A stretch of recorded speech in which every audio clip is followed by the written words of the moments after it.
नमस्कार दर्शक बंधु आपण को आम चैनल को स्वागत। आमर आज भिडियोटी मेष राशि व्यक्ति विशेषों बहुत गुरुत्वपूर्ण रही। सेथिपाई आपण धैर्यर सहित यही भिडियोटी को शेष पर्यंत देखंतु। आपणकर व्यस्त बहुल समय मध्यरु 10 मिनिट समय आपण निज पाई दियंतु। निज भविष्यत विषय रे जानतु। देखंतु एही वीडियो रे आपण सही 6टी भविष्यतवाणी विषय रे जानिबे जहा 2025 ओडिया नूतन पांजी अनुसार घटिबा को जाउछि एवं ग्रह मानकर गोचर अनुसार आपणक जीवन रे निश्चित घटिबा एवं आपण लेखि रखंतु एहा संपूर्ण सत्य अटे। आपणक जीवन रे 2025 एवं 2026 रे एही सबु तारीख गुड़िकर गुरुत्वपूर्ण घटना मान निश्चित घटिब जहा आपणकर भाग्य एवं भविष्यत को परिवर्तन करिब। सर्वप्रथमे जानि रखिबा अत्यंत आवश्यक जे आपणकर जन्म कुंडली भिन्न भिन्न होइथाए एवं पूर्व जन्मर कर्म अनुसार एही जन्मर कुंडली प्रस्तुत होइथाए। सेथिपाई आपणक कुंडली अनुसार आपणक जीवन रे जहा घटिबार थिबो ताहा निश्चित घटिबो, किंतु धर्मशास्त्र एवं ज्योतिष शास्त्र साहाय्य रे आपण भविष्यत रे हेबाकु थिबा घटना विषय रे आगरु जानि परिबे एवं प्रतिकार मध्य करी आपण बड़ घटना को छोट करि परिबे। ता सहित देखंतु ग्रह मानकर गोचर जहा समस्त ब्रह्मांडर गोचर करुछंती से माने आम समस्तक जीवन रे बड़ प्रभाव पकाई थांती। किछि ग्रह मानकर गोचर राशि परिवर्तन आम मानकु शुभाशुभ फल देवा पाई प्रतिज्ञाबद्ध होई थांती एवं किछि ग्रह मानकर गोचर अशुभ फल मध्य प्रदान करि थांती। सेथिपाई यही 2025 रो नूतन पंजिका अनुसार आपण देखिबे आपणक जीवन रे बड़ परिवर्तन आसीबो, किंतु परिवर्तन खराब ना भल रहिबो जानिबा पाई आपण भिडियोटी को शेष पर्यंत देखंतु। शेष पर्यंत देखिले आपण निश्चित भाବରେ जानिबे जे कोन रहिछि एही 6टी भविष्यतवाणी जहा 2025 रे हेबाकु जाउछि। किंतु भिडियोटी आरंभ करिबा पूर्वरु जदि आपणकर भी मेष राशि होइथाए एवं आपण भी ईश्वर को आंतरिक भक्ति एवं विश्वास करंती तेबे भिडियोटी को लाइक करंतु एवं कमेंट बॉक्स रे जय जगन्नाथ जय मां लक्ष्मी अवश्य लिखि दियंतु एवं ता सहित आपणक मन रे जहा भी प्रश्न रहिछि जहा भी द्वंद्व रहिछि आपण कमेंट बॉक्स रे पचारि पारंती। आमे आपणक प्रश्नर उत्तर देबा पाई यथा संभव प्रयास करिबो। देखंतु विलंब हेले मध्य आपणक प्रश्नर आमे निश्चित उत्तर देबो। एबे आसंतु भिडियोटी को आगो को बढ़ाइबा एवं सेही 6टी भविष्यतवाणी विषय रे जानिबा जहा एही 2025 एवं 2026 रे निश्चित घटिबो, किंतु आपणकर ध्यान दे बुझिबार अछि जे केउ क्षेत्र रे ही परिवर्तन गुड़िक घटिब। आपणकर शिक्षा रे ना क्यारियर रे ना प्रेम संपर्क रे ना वैवाहिक संपर्क रे ना आपणक स्वास्थ्य रे। सेथिपाई आपण टिके ध्यान दे देखंतु एवं बुझंतु। ता सहित देखंतु दर्शक बंधु आमर एही कार्यक्रमटी आपणकर जन्म राशि बा चंद्र राशि उपरे आधारित होइछि। जदि आपण आपणकर जन्म राशि कौन जानि नाहंती एवं नाम राशि रे व्यवहार करी समस्त कार्य करूछंती तेबे आपण कमेंट बॉक्स रे निजर जन्म तारीख जन्म समय एवं जन्म स्थान लिखि जणांतु। आमे आपणकर जन्म राशि जन्म लग्न एवं नक्षत्र जणाई देबो जहा आपणक पई बहुत सठिक एवं निर्भुल रहिबा एवं आपण याकू व्यवहार करी भविष्यत रे जेकोसी शुभ कार्य बा मांगलिक कार्य करि परिबे। ता सहित देखंतु एही 2025 वर्ष रे आपणकर शनिकर 7.5 मध्य आरंभ होईची। एही मार्च मास 29 तारिख दिन आपणकर 7.5 आरंभ हैला। ଦେଖନ୍ତୁ ଆପଣଙ୍କ ରାଶିରେ ମାନେ ମେଷ ରାଶିରେ ଦୀର୍ଘ 30 ବର୍ଷ ପରେ 7.5 ହେଉଛି।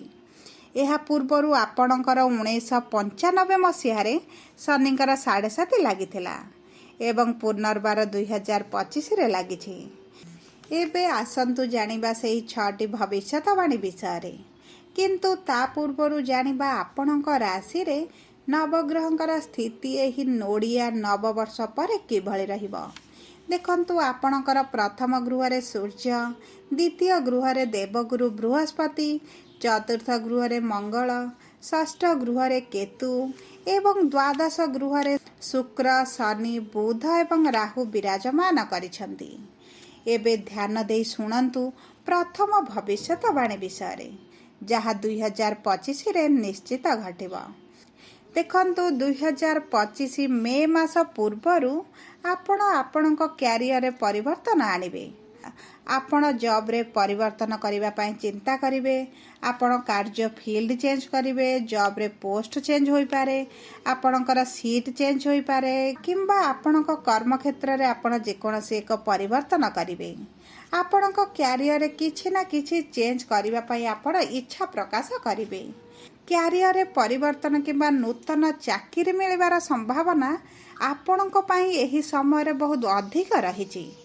ଦେଖନ୍ତୁ ଆପଣଙ୍କର ଚତୁର୍ଥ ଗୃହରେ ମଙ୍ଗଳ ବିରାଜମାନ କରିଛନ୍ତି ଏବଂ ନିଚରେ ଅଛନ୍ତି, କିନ୍ତୁ ପଞ୍ଚମ ଗୃହକୁ ଗୋଚର କରିବା ପରେ ଆପଣଙ୍କ କ୍ୟାରିୟରରେ ବଡ଼ ପରିବର୍ତ୍ତନ ଆସିବ। କାରଣ ଆପଣଙ୍କ ରାଶିର ସ୍ୱାମୀ ଆପଣଙ୍କର ପଞ୍ଚମ ସ୍ଥାନକୁ ଗୋଚର କରିବେ, ଯାହାଫଳରେ ଆପଣଙ୍କ କ୍ୟାରିୟରରେ ପରିବର୍ତ୍ତନ କରିବା ପାଇଁ ଆପଣ ଚିନ୍ତା କରିବେ। ଏବଂ ଦେଖନ୍ତୁ ଆପଣ ଗୋଟିଏ ଜାଗାରେ ସ୍ଥିର ହୋଇ ରହିବା ପାଇଁ କେବେ ପସନ୍ଦ କରିବେନି। ଯଦି ଆପଣଙ୍କ କୁଣ୍ଡଳୀରେ ମଙ୍ଗଳଙ୍କର ସ୍ଥିତି ସାଥ ଦିଏ, ତେବେ ଆପଣଙ୍କ ଜୀବନରେ ମଧ୍ୟ ବଡ଼ ପରିବର୍ତ୍ତନ ଆପଣ ଦେଖିବେ। ଏବେ ଆସନ୍ତୁ ଦେଖିବା ଦ୍ୱିତୀୟ ଭବିଷ୍ୟତବାଣୀ ବିଷୟରେ। ଦେଖନ୍ତୁ ଏହି ମେ ମାସ 18 ତାରିଖ ଦିନ ରାହୁ ଆପଣଙ୍କର ରାଶି ପରିବର୍ତ୍ତନ କରୁଛନ୍ତି। ଆପଣଙ୍କ ଦ୍ୱାଦଶ ଗୃହରୁ ଏକାଦଶ ଗୃହକୁ ଗୋଚର କରିବେ, ଯାହାଫଳରେ ଅଟକିଥିବା ଧନ ଆପଣଙ୍କୁ ମିଳିଯିବ। ଆପଣ ଯଦି ଟ୍ରେଡିଂ କିମ୍ବା ସେୟାର ମାର୍କେଟ, ଷ୍ଟକ୍ ମାର୍କେଟ କିମ୍ବା ଅଲଗା କୌଣସି ଯୋଜନାରେ ଯଦି ଆପଣ ଅର୍ଥ ବିନିଯୋଗ କରିଛନ୍ତି, ଆପଣଙ୍କର ଲାଭ ହେବ ଏବଂ ଆକସ୍ମିକ ଭାବରେ ଆପଣଙ୍କୁ ଲାଭ ମିଳିପାରେ। ମନେ ରଖନ୍ତୁ ଏହି ମେ ମାସ 18 ତାରିଖ ପରେ ଆପଣଙ୍କୁ ନିଶ୍ଚିତ ଲାଭ ମିଳିବ। ଆପଣ ଯେଉଁଥିରେ ବି ଅର୍ଥ ବିନିଯୋଗ କରିଛନ୍ତି, ଆପଣଙ୍କୁ ନିଶ୍ଚିତ ଲାଭ ମିଳିବ। ଆପଣ ପୂର୍ବରୁ ଯଦି ଜାଗା କିଣିଛନ୍ତି, ଘର କିଣିଛନ୍ତି କିମ୍ବା କୌଣସି ମୂଲ୍ୟବାନ କାମରେ ଅର୍ଥ ବିନିଯୋଗ କରିଛନ୍ତି, ଆପଣ ତାହେଲେ ଲାଭ ନିଶ୍ଚିତ ଭାବରେ ପାଇବେ ଏବଂ ସେହି ଜାଗା ଘରକୁ ଆପଣ ବ୍ୟବହାର କରିବା ମଧ୍ୟ ଆରମ୍ଭ କରିବେ। ସହଜ ଭାଷାରେ ଆପଣ ଜାଣନ୍ତୁ ଯେ ଆପଣଙ୍କର ଆର୍ଥିକ ସ୍ଥିତିରେ ବଡ଼ ସୁଧାର ଆସିବ। ଏବେ ଆସନ୍ତୁ ଜାଣିବା ତୃତୀୟ ଭବିଷ୍ୟତବାଣୀ ବିଷୟରେ। ଦେଖନ୍ତୁ ଦର୍ଶକ ବନ୍ଧୁ, ଏହି ଓଡ଼ିଆ ନବବର୍ଷ 2025 ଏପ୍ରିଲ ମାସ ପରେ ଆପଣଙ୍କ ପାଇଁ ଏକ ଏମିତି ବର୍ଷ ରହିବ, ଯେଉଁ ବର୍ଷରେ ଆପଣ ଆପଣଙ୍କର ସ୍ୱପ୍ନ ବା ଅଭିଳାଷକୁ ପୂରଣ କରିବେ। ଆପଣ ଏହି ବର୍ଷ କୌଣସି ଗାଡ଼ି ବା ପ୍ରପର୍ଟିରେ ମଧ୍ୟ ଡିଲ୍ କରିପାରନ୍ତି ଏବଂ ଏହା ଆପଣଙ୍କର ମେ ମାସ 18 ତାରିଖ ପରେ ହେବ ଏବଂ ଆପଣ ଏହା ନିଶ୍ଚିତ ଭାବରେ ପୂରଣ କରିବେ। ଏହା ଛୋଟ ଲେବୁଲରେ ହେଉ କିମ୍ବା ବଡ଼ ଲେବୁଲରେ ହେଉ, କିନ୍ତୁ ଏହି 2025 ଓଡ଼ିଆ ମାସ ଆରମ୍ଭ ଅନୁସାରେ ଆପଣ କିଛି ନା କିଛି ନିଶ୍ଚିତ କାମ କରୁଥିବାର ଦେଖାଯିବେ। ଆପଣଙ୍କ ପାଇଁ ଏହି ବର୍ଷଟି ଉନ୍ନତିର ବର୍ଷ, ଆଗକୁ ବଢ଼ିବାର ବର୍ଷ ଏବଂ ସ୍ୱପ୍ନ ପୂରଣ କରିବାର ବର୍ଷ ମଧ୍ୟ ହେବ। ଆସନ୍ତୁ ଏବେ ଜାଣିବା ଚତୁର୍ଥ ଭବିଷ୍ୟତବାଣୀ ବିଷୟରେ। କିନ୍ତୁ ଆପଣ ଟିକେ ଧ୍ୟାନ ଦେଇ ଏହି ଭବିଷ୍ୟତବାଣୀଟିକୁ ଶୁଣନ୍ତୁ। ଦେଖନ୍ତୁ କର୍ମଫଳଦାତା ନ୍ୟାୟର ଦେବତା ଶନି ଆପଣଙ୍କର ଦ୍ୱାଦଶ ଗୃହକୁ ଏହି ମାର୍ଚ୍ଚ ମାସ 29 ତାରିଖ ଦିନ ଆସିଛନ୍ତି ଏବଂ ଏହି ଦ୍ୱାଦଶ ଗୃହରେ ବକ୍ରି ମଧ୍ୟ ହେବେ। ଏହାର ଅର୍ଥ ହେଲା ଆପଣଙ୍କ ସ୍ୱାସ୍ଥ୍ୟରେ ବିଶେଷ ଭାବରେ ଯତ୍ନ ନେବାର ଆବଶ୍ୟକତା ରହିଛି। ବିଶେଷ ଭାବରେ ଆପଣଙ୍କ ଦାନ୍ତରେ, ଗଳାରେ ଆପଣ କିଛି ନା କିଛି ସମସ୍ୟା, ଇନଫେକ୍ସନ୍, କିଛି ନା କିଛି ଆପଣ ସମସ୍ୟା ନିଶ୍ଚିତ ଦେଖିବେ। ସେଥିପ୍ରତି ଆପଣଙ୍କୁ ଟିକେ ଧ୍ୟାନ ଦେବାର ଆବଶ୍ୟକତା ଅଛି। ତାହା ସହିତ ଏହି ମାର୍ଚ୍ଚ ମାସ 29 ତାରିଖ ଦିନ ଆପଣଙ୍କର ଶନିଙ୍କର 7.5 ମଧ୍ୟ ଆରମ୍ଭ ହୋଇଛି। ତେଣୁକରି ଆପଣ ନିଜ ବାଣୀକୁ ମଧ୍ୟ କଣ୍ଟ୍ରୋଲ କରିବାକୁ ଚେଷ୍ଟା କରନ୍ତୁ। ଆପଣଙ୍କ ପ୍ରେମ ସମ୍ପର୍କରେ, ବୈବାହିକ ସମ୍ପର୍କରେ, ଆପଣଙ୍କ ପରିବାରରେ ଝଗଡ଼ା, ମତଭେଦ, ମତାନ୍ତର ଭଳି ପରିସ୍ଥିତି ମଧ୍ୟ ବଢ଼ିପାରେ। ସେଥିପାଇଁ ଆପଣ ଭାବି ଚିନ୍ତି କଥା କହିବାର ଆବଶ୍ୟକତା ଅଛି ଏବଂ ତରବରରେ ବା ରାଗରେ କୌଣସି ନିଷ୍ପତ୍ତି ନିଅନ୍ତୁ ନାହିଁ। ତା ସହିତ ଦେଖନ୍ତୁ, ମାର୍ଚ୍ଚ ମାସ 29 ତାରିଖ ଦିନ ଶନି ଆପଣଙ୍କର ଦ୍ୱାଦଶ ଗୃହକୁ ଆସିଛନ୍ତି ମାନେ ଆପଣଙ୍କର ଟ୍ରାଭେଲିଂ ମଧ୍ୟ ବଢ଼ିଯିବ। ଆପଣଙ୍କ ଟ୍ରାଭେଲିଂ ସାଥିରେ ଖର୍ଚ୍ଚ ବି ବଢ଼ିଯିବ, ଦାୟିତ୍ୱ ବଢ଼ିବ, ଯେଉଁଥିପାଇଁ ଆପଣ ଅଧିକ ଚିନ୍ତା କରିବା ଆରମ୍ଭ କରିବେ, ଟେନସନରେ ରହିବେ। ସେଥିପାଇଁ ଆପଣଙ୍କୁ କିଛିଟା ସହଜ ଓ ସରଳ ଉପାୟ ମଧ୍ୟ ଭିଡ଼ିଓ ଶେଷରେ କୁହାଯିବ, ଯାହାକୁ ଆପଣ ପାଳନ କରିବା ଅତ୍ୟନ୍ତ ଆବଶ୍ୟକ। ଏବେ ଆସନ୍ତୁ ଜାଣିବା ପଞ୍ଚମ ଭବିଷ୍ୟତବାଣୀ ବିଷୟରେ।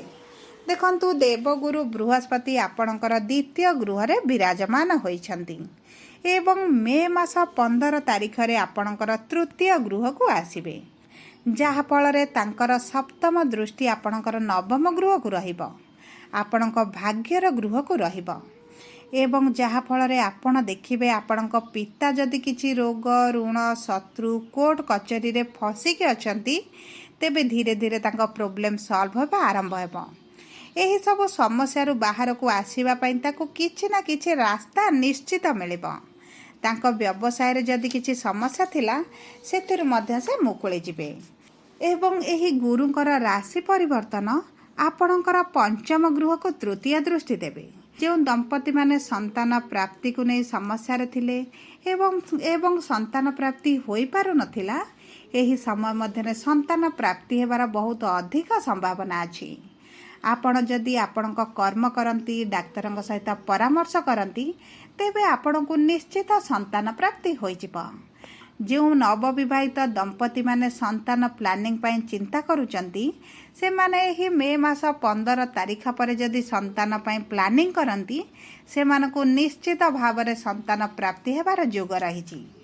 ଏବେ ଆସନ୍ତୁ ଜାଣିବା ଷଷ୍ଠ ବା ଅନ୍ତିମ ଭବିଷ୍ୟତବାଣୀ ବିଷୟରେ। ଦେଖନ୍ତୁ, ଶିକ୍ଷା ପାଇଁ ଏହି ବର୍ଷ ବହୁତ ଭଲ ରହିଛି, କାହିଁକି ନା ଶନିଙ୍କର ଦ୍ୱାଦଶ ଗୃହକୁ ଯିବା ମାନେ ତାଙ୍କର ଦୃଷ୍ଟି ଆପଣଙ୍କର ଶିକ୍ଷା ଘରୁ ହଟିଯିବ, ଯାହାଫଳରେ ଆପଣଙ୍କୁ ଶିକ୍ଷାକୁ ନେଇ ଯେଉଁ ସମସ୍ୟା ରହୁଥିଲା ତାହା କମ୍ ହୋଇଯିବ। ତା ସହିତ ଦେଖନ୍ତୁ, ଆପଣଙ୍କର ପଞ୍ଚମ ଗୃହକୁ କେତୁ ଆସିବେ ମାନେ ଆପଣ ଉଚ୍ଚଶିକ୍ଷା ପାଇଁ ଆଡ଼ମିସନ୍ କରିବେ, ଆପଣ ଗଭର୍ଣ୍ଣମେଣ୍ଟ ଜବ୍ ପାଇଁ ଫର୍ମ ଫିଲ୍ଅପ୍ କରିବେ, ଆପଣ ଇଣ୍ଟରଭ୍ୟୁ ଦେବେ, ଏଣ୍ଟ୍ରାନ୍ସ ଦେବେ, ଆପଣ ଆପଣଙ୍କ ପାଠପଢ଼ାକୁ ଆଗକୁ ବଢ଼ାଇବା ପାଇଁ ମଧ୍ୟ ଚେଷ୍ଟା କରିବେ ଏବଂ ଏହି ଓଡ଼ିଆ ନବବର୍ଷରେ ଆପଣ ନିଶ୍ଚିତ ଆପଣଙ୍କ ଶିକ୍ଷା କ୍ଷେତ୍ରରେ ବଡ଼ ସଫଳତା ପାଇବେ। ଏବେ ଆସନ୍ତୁ ତାହେଲେ ଜାଣିବା କିଛି ସହଜ ଓ ସରଳ ପ୍ରତିକାର, ଯାହା ଆପଣ ଏହି 2025ରେ ନିଶ୍ଚିତ କରିବାର ଆବଶ୍ୟକତା ଅଛି। ଆପଣ ପ୍ରତିଦିନ ହନୁମାନ ଚାଳିଶା ପାଠ କରନ୍ତୁ। ତା ସହିତ ଆପଣଙ୍କର 7.5 ଆରମ୍ଭ ହୋଇଛି ମାନେ ଆପଣ ଶନିଙ୍କର ବୀଜ ମନ୍ତ୍ର ମଧ୍ୟ ଜପ କରନ୍ତୁ। ପକ୍ଷୀକୁ ଖାଦ୍ୟ ପାନୀୟ ଦେବା ଆରମ୍ଭ କରନ୍ତୁ, ଆପଣଙ୍କୁ ଶୁଭ ଫଳ ମିଳିବ। ଯଦି ଆପଣଙ୍କର ମେଷ ରାଶି ହୋଇଥାଏ, ତେବେ ଭିଡ଼ିଓଟି କିଭଳି ଲାଗିଲା କମେଣ୍ଟ ବକ୍ସରେ ଲେଖି ଜଣାନ୍ତୁ। ଯଦି ଆପଣଙ୍କ ପ୍ରିୟଜନଙ୍କର ମେଷ ରାଶି ହୋଇଥାଏ, ଭିଡ଼ିଓଟି ତାଙ୍କ ସହ ସେୟାର କରନ୍ତୁ। ଯଦି ପ୍ରଥମ ଥର ଆପଣ ଆମ ଚ୍ୟାନେଲକୁ ଆସିଛନ୍ତି, ତେବେ ଚ୍ୟାନେଲଟିକୁ ସବସ୍କ୍ରାଇବ୍ କରନ୍ତୁ। ପାଖରେ ଥିବା ବେଲ୍ ଆଇକନ୍କୁ ପ୍ରେସ୍ କରନ୍ତୁ। ଧନ୍ୟବାଦ।